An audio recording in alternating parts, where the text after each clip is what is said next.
I was sitting around the cabinet table, and the topic of Mr. Stanfield coming from Nova Scotia, I think it was, to speak at the Albany Club.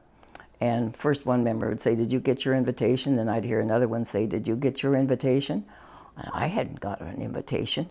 So I looked across, I sat opposite Bill Davis, and I sat across from him, and I looked over at him, and I said, "I didn't get an invitation." And he said, "Oh, Margaret," he said, "they don't allow women at the Albany Club."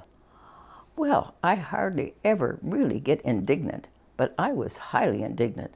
And I said, if I am good enough to sit here in this cabinet room full of men and make kinds of decisions that we make, and I'm not good enough to be a member of the Albany Club, I don't accept that.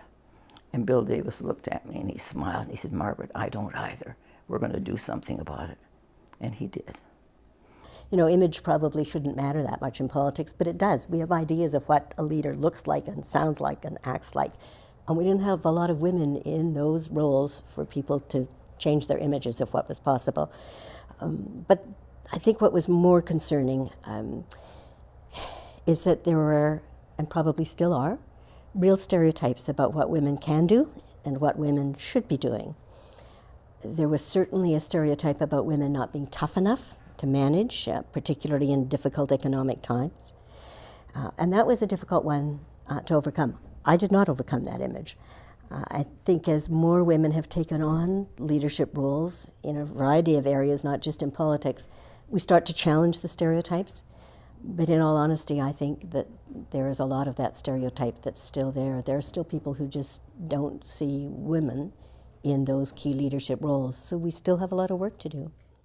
We also brought the female perspective on new legislation, on any legislation. We looked at it through a female lens and how it would, and it does, changes do affect our lives.